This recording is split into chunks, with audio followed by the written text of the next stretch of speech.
Hello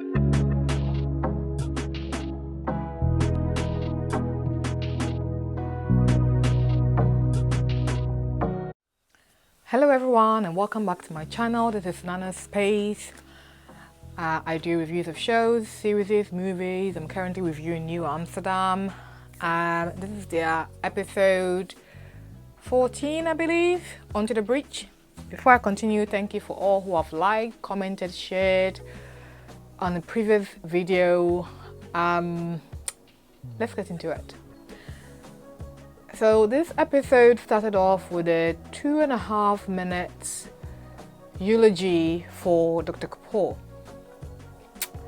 I think someone asked me in the last episode in the comment section why I didn't talk about VJ, and I couldn't bring myself to talk about him because he is, outside Max and Helen, he's perhaps my second favorite pairing with Iggy. They're my next pairing that I really like, and him not being there, I was hoping that he will come back, but I get it. And to do a funeral for him and talk about final goodbyes was quite painful to think about. I think his dynamic with Iggy and him not being there has perhaps thrown Iggy off balance a little, more than a little. I think he spoke a lot.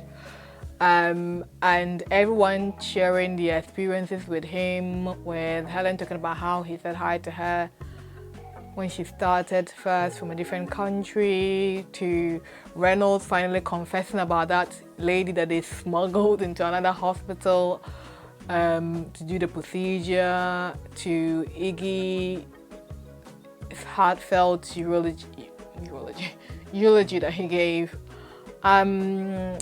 It was nice to see everyone, and Dr. Cow's perhaps eulogy was the most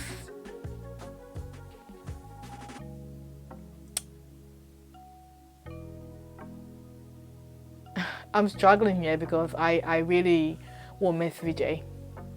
Really. Yeah. The fact that he prepared her for what might happen and eventually happened, that's life. That's what anyone will want a good leader, a good mentor to do, to prepare you for what will inevitably come along. And that's what he did for Cal. And I was really touched by her speech out of everyone else's.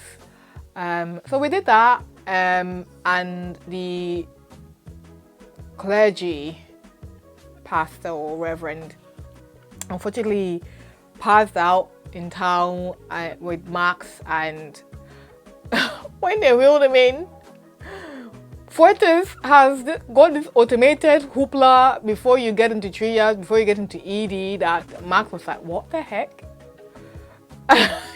He was like, check the patient in, sit down, we'll look at you and see whether you need to come in. No, what is this? I thought he got rid of the waiting room thing when he became New Amsterdam's medical director with Bloom. The very first day, he was like, I want to get rid of the waiting room. And he did. And then here we are, Fuertes has gone back to his old ways, you know, gone back to her old ways, should I say. So he wasn't very happy about that.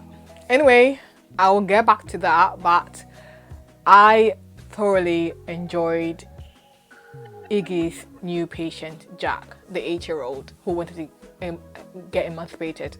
I loved his intellect. I'm a sucker for kids. And he was like, I want to be emancipated from my parents. They want so much out of me and I want to be separated from them, but I have to do it before I'm 18 because then by law they have to protect me, feed me, you know, look after me as parent. And he's got 2 lawyers, 8-year-old, he's got 2 lawyers, and he needs a psych evaluation as part of his preparation to take parents to wherever the court or wherever they do the paperwork for emancipation. and Iggy was trying to swindle the conversation round to come to his terrain, and she was like, no, you are fair enough, that's not why I'm here. You know, eventually got to play video games with him, and he's like, my parents are not monsters. Like, I do get to have a childhood, but I don't want to stay with him anymore, for his reasons that he's given. And Iggy, I guess they came up with a conclusion that they will meet once a month. I think once a month or once a week, one of them. So we'll be seeing him very often. I really like Jack. He was really cool. And all I've got to say is fight the resistance. Wilder, woman after my own heart. I loved the undercurrent thing that she had going on. So on the surface, it looks all very nice, plum, special, you know, where the four used to play euchre. The oncology people have now been turned into a state-of-the-art surgical room, and the lab has been seen as something else, and Helen was going mad. So he found Wilder and he was about to pounce on her, and Wilder was like, no, this is all a facade. There is actually an underground thing that we do. And I'm sure that it's not the lady who told, what's her name? The homeopathy person was not a person who told Fortes about this resistance, but she certainly got some information from her. And while it upset me that Reynolds was the one who went to... Reynolds cannot for the life of me keep his mouth shut. This is not the first time he's done this. He did the same thing with Leah. Went and told Leah about Lauren's arrangement with the establishment for her to get a job. Now, what I see is either Layla works with Floyd to oust Fortes, because she knows that Fortes has used Lauren's backhanded generosity to cheat the system for Layla to be there. And that is against the rules. So if they can try and get that to oust her, then Brandley can come back. Then Max can hopefully stay around, and hopefully Helen will come back. So he was in a theater doing a procedure on someone, and Floyd spilled the beans that there is another place where you can get this procedure done somewhere for cheap. And one of the, I think I forgot the name of that doctor. Her name always escapes me. The other oncology, the other cardiology lady, was like, "This is dangerous. You need to speak to someone about it." And he ended up talking. But I think that it will come full circle, that he will end up redeeming himself. And my favorite part, as another favorite part, was the conversation that Max had with Helen in the end. Like, Max was going with Helen to London, and Helen was like, no, we need to, you can't go. I can't let you go. And then Max was like, what if I leave you? What if you leave me? What if I lose you? Those words. What if I lose you? And Helen, our favorite line of the whole episode, losing me is impossible. I was like, oh!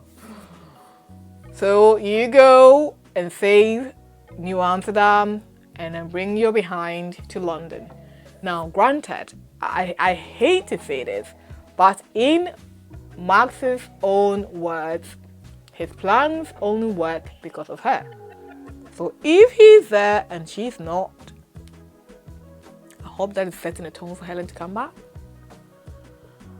And so I saw someone writing that they saw Max holding Helen's hand on his chest. Well, Helen was the one who put the hand there first, and Max just held onto it.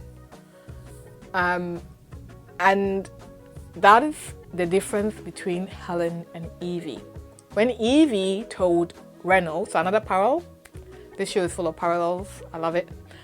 When Evie told Floyd that I can't let you leave New Amsterdam because this is your home, unlike Helen, who said to Max, losing me was impossible,